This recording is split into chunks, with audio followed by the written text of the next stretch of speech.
let's get start demo first. So this is same series of web API using the Dapper, and here we have to maintain transaction. Today in this session we'll maintain the transaction. So see, there is a one endpoint we have to create it, which company along with the employee details, right? So company, if I send the details of company, so company will create IDs, and those ID actually we have relationship on that employees. So those ID will generate, and then based on this ID will employee also will be generated, right? So that will be do. So we have to maintain over here. Let me try and execute. Once you execute, see, we are trying to forcefully send some error. So once I get the error, so this should not be enter any transaction. Suppose this is succeed, right? This is succeed, but this should be not entering in the DB. So that transaction we have to maintain using Dapper. So see, whatever we have a last employee company ID is 11, and company ID is employee ID is 71 78, along with this last employee ID, a company ID, right? So once I execute here, one more time, let me execute. So see, again it's exception which I thrown as exception, and if I check over here, so it's still the same, it should not increase, right? So that we have try actually managing that. So what I will do, simply, if I just comment out that throw exception, so then it should be inserted both the tables. So let me do that one more. I just skip that is exception, and let me try one more time. And once this time execute, see, this time execute, and it will generate it 116 of company ID along with this employee ID 79, which is associated that company. So if I show you over here, so that also is inserted, right? So that we maintain actually the transaction in using the Dapper, very simple way, without using any unit of work and all. So let's get start implementation. So before implementations, I'm especially recommend go to my channel, and here you can watch my all the Dapper series. So this is the Dapper series, you can check out the Dapper series, and you can continue with, because I everything is we have created from the scratch. So you have to watch first those session. And now I will take a same example which I already taken for Dapper demonstrations. So you can take it from my GitHub links as well, which you can get it also my description. So what I need to do for that, simply, in last we have just created a repository for company. So now this time we'll create a repository for employee as well, so that we can try to maintain the transaction company as well as employee. So let's create a new repository for that employee. Create a interface. Let me put that interface name as a employee repository. Now add. Once you add, so you will get it over here, and now we have to define one signature so that our employee can edit. So employee can edit or insert it. So see, I just already created my employee entity, but yeah, here just create a signature for create employee, which is expected as an employee model, and based on this it will insert it. Okay, and now we have to create that class of implementation class as a concrete class over here. Let me create as a repository implementation over here quickly, and that's it over here.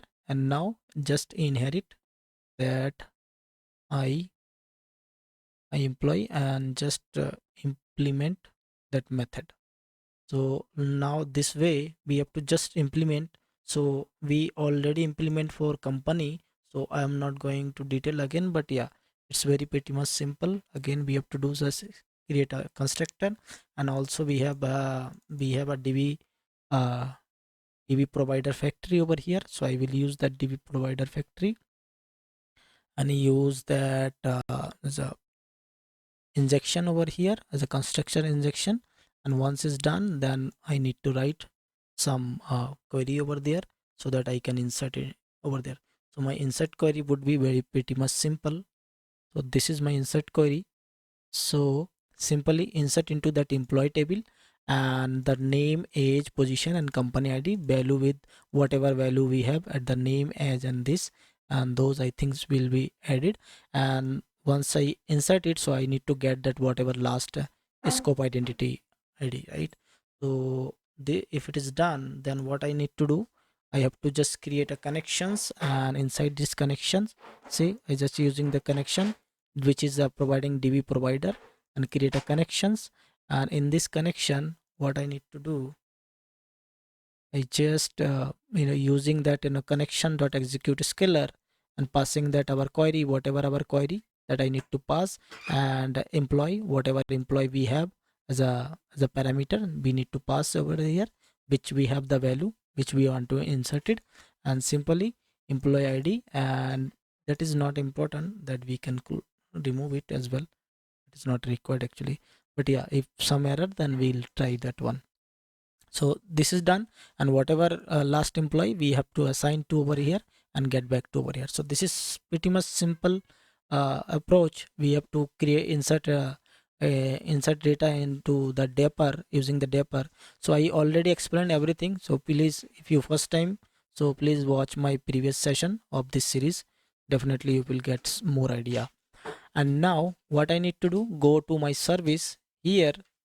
I have to just create a one more signature where I need to expose that signature, so that I can create a company along with the employee. So what would be my signature? It's pretty much similar for here, like add company with the employee. So I just create a add company as employee, and expected company model.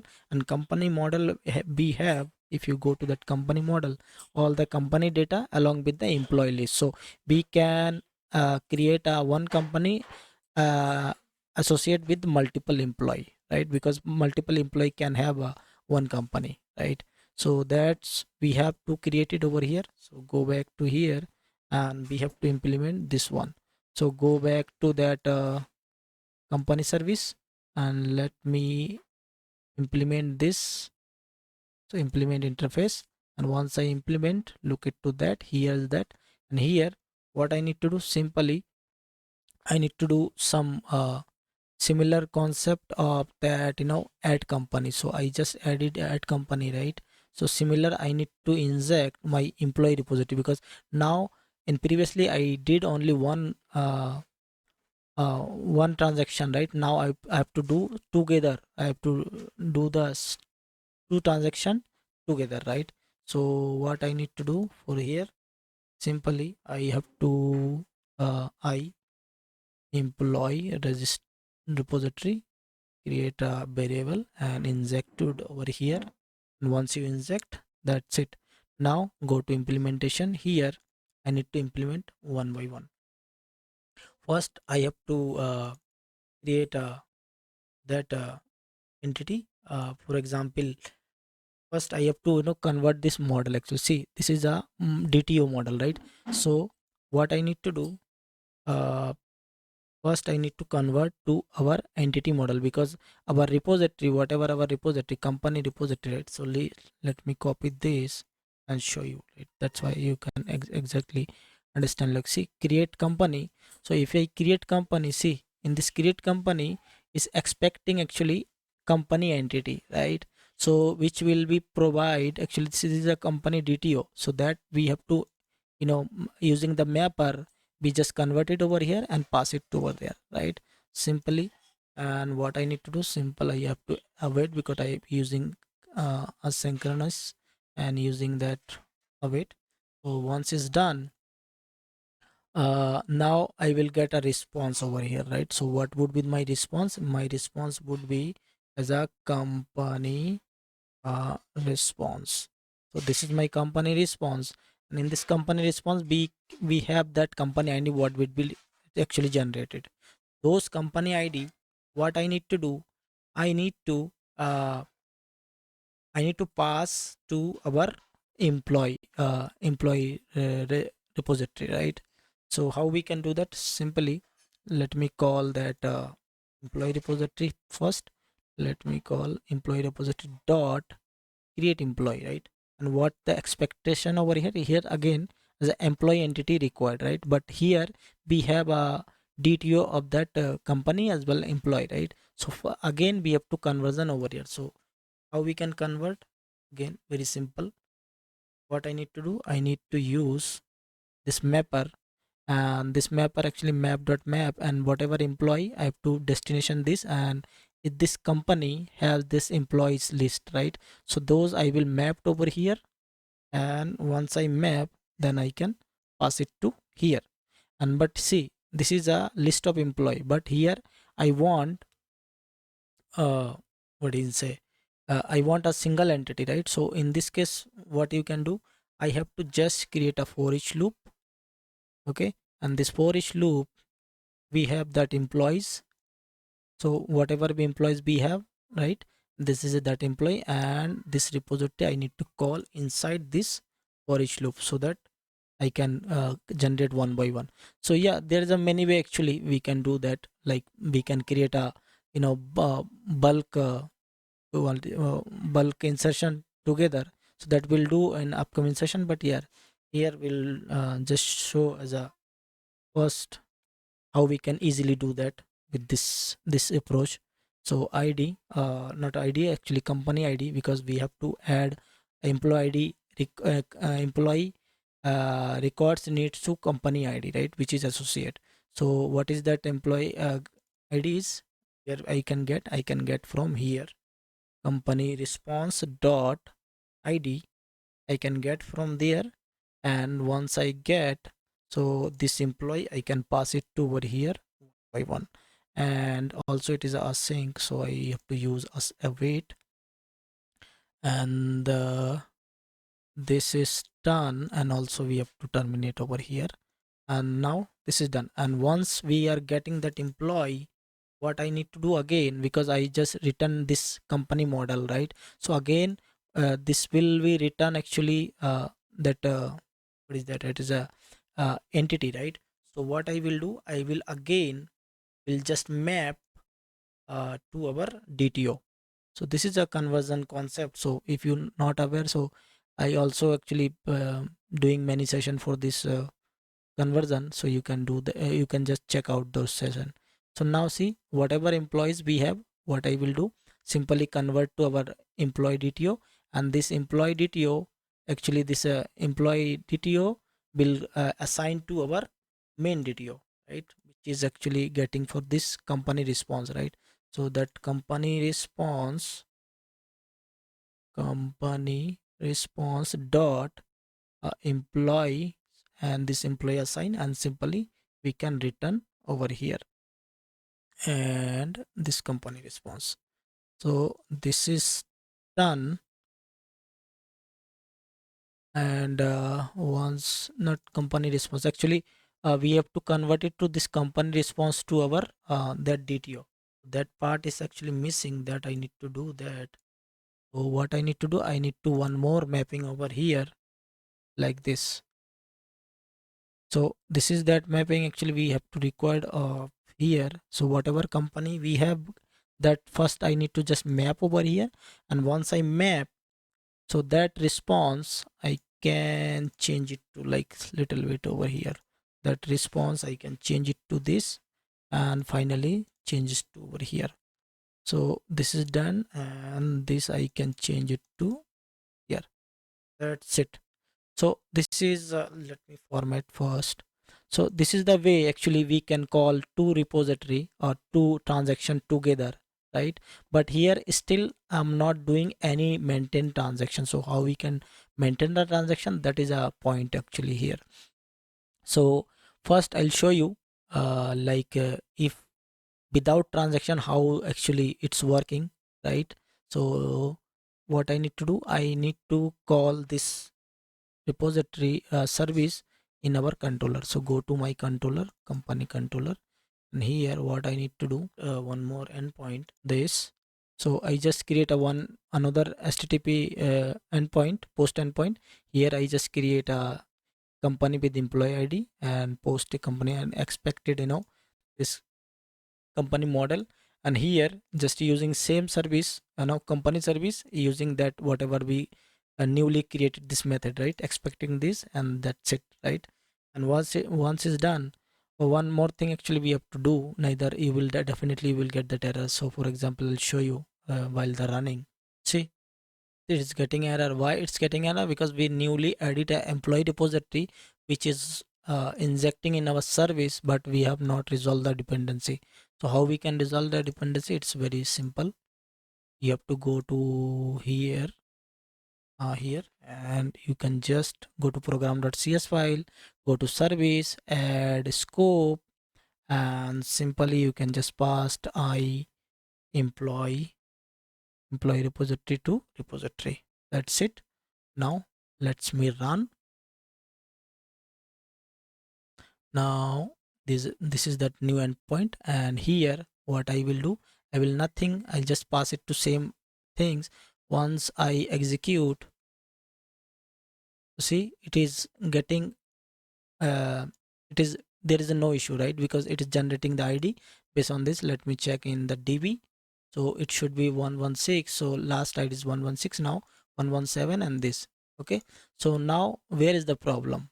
Okay, so problem, I'll show you the problem now, then we'll fix as well. So go back again your service, go back to your company service. Here what I will do, suppose this transaction is completed. So there is a two transaction, like this is one transaction, this is a company transaction, this is employee transaction. So once this employee transaction is completed, a company transaction completed, what I will do, I will throw the one exception. For example, throw new exception, for example, uh, my exception, right? So this is my exception, throw forcefully. Might be many issue, like I'll just forcefully, but yeah, could be, suppose this transaction is completed, and once doing this transaction, so some connection loss, or some transaction issue, many issue could be happen. So that's why I'm just showing as an example what would be the issue. So what's would be the issue? Let me put the debugger point over here so that I can show you. So let me go to here, and one more request, just send it to over here. Let me send. Once you send, so run, right? So see, once you company is created, you will get this new company ID which is 118. Okay, and also I'll show you in this database. So this database also has been created, right? 118, right? But once this 118 is generated, after that it's throw exception. That means my employee one is not executed properly, right? So here what is the problem? This is a transaction problem. See, unnecessary this company has been created, but that along with this as employee has not created. So this is the problem. This is a very big problem of transaction, right? So this need to maintain. So if either, if it is fail, if it is success over here but it is fail over here, so it should be rollback, it should not be inserted also that a parent table as well. So that is actually goal to be achieved over here with the simple approach. So how we can do that? So as of now just as a comment, put a comment as of now. So what I will do, I have to just create a transaction. Actually, we have to use a transaction, and also I'll show the two way actually. So one first is what I will do. Simply, I just using a where scope a transaction, and in this transaction, if you use only this transaction, this also will have some issue. So how we can resolve that also I will explain. So use this, and what I will do, let me you put a try catch block over here, so that we have to maintain something. So we have to need the try catch block, and cut and go back to here at the end, and also put as a final block. That should be, yeah, that should be close that, not complete, it should be dispose actually. This should be a dispose.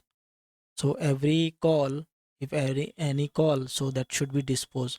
So that's why I just use this. So actually by default it should be disposed, but yeah, that is a good way actually to dispose manually. So now , in this scenario, we can try like it is maintain our transaction or not. So let me try now again. Let me so let me put first comment without comment. Let's see how is it's working, it's working or not. So let me stop and run it. So once you run, execute, try out, and this, and go this, execute, and execute,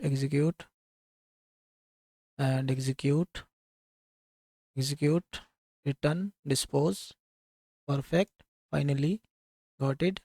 Now see 119 is created and 119 is created, right? So see there is a no transaction, means 119 has created but here is a no data, right? So that means it is not completed. Why it's not completed? Because I have not tell this scope. That means where is your scope has been completed. So what I need to do, this scope I need to tell to here everything is goes well, then it should be complete over here, so that whatever transaction that should be maintained in our DB, means commit, actually they will commit, actually finally it will commit. So let me show one more time. So here let me add, try out, execute, and this time I'll just continue over here. Once I continue, now see there is some issue. Once I execute, so here it's telling like transaction must be disposed on same thread and all, right? So this is a problem actually if you using transaction. So what in this case actually, what we have to do that on this case? So in this case you have to use one overload method of this transaction, that is called this transaction flow options is a enable, right? So this actually we have to do that. So without that actually it is not possible to complete that transaction. So once stop and run, so that's why actually I not mentioned first time, because I want to show you like what would be the issue if we use without that, right? So let me run and let me execute one more time. So try out, execute, and execute. So here now 112 is generated, and if you go to database, so see 112 generated, also this is generated, right? So this is fine for that happy path. But now let me go to back to that negative scenario. For example, one transaction complete, then it should be fail. And here now I put that exception again with using that scope transaction, and then now scope it this. So now let me run and see. And if you go to here, execute and execute, once you debugging point over here, so go to there, and once it's done, see it's generating 123. And if you go to the DB, so it should not be 1223, should not be inserted over here, right? See 1222 is not inserting, even it is not showing as well, because this transaction actually it is a transaction begin start, so that's why you are not able to see as well, right? So what you need to do, once you exception and close, and also that expose, once you expose, and then see it is getting error, whatever we are getting error, and then just try to over here, see 112 is there. So this is last id is 112, that is there, but not whatever 123 actually generated, that is not there, right? So that is actually how we can maintain transaction using this transaction scope. There is no record any unit of work and all the stuff, right? So this is a very simple way, but yeah, don't worry, we'll do a unit of work also, how we can manage the unit of work in Dapper. So that upcoming session will do that. But yeah, it is a very simple one line code we can maintain, so that's why I just create this session. So now this is fine, and also if I comment this, so that also would be expected result, right? So this is way actually we can maintain our transaction. So I prove it actually with using this exception. So now let me try one more time with the happy path. Execute, execute, and go back, execute. Once it's done, so see 122 is generated, 122 is generated. If you go to here, so 122 is generated, 12224 is generated, right? So this is way actually we can do that. So this is the way, this is the actually the code. Let me zoom in for you what actually need to do. This is actually scope transaction, and this transaction scope async flow option should be enabled, right? So that's it for this session. Thank you, have a nice day, and don't forget to like, subscribe and share.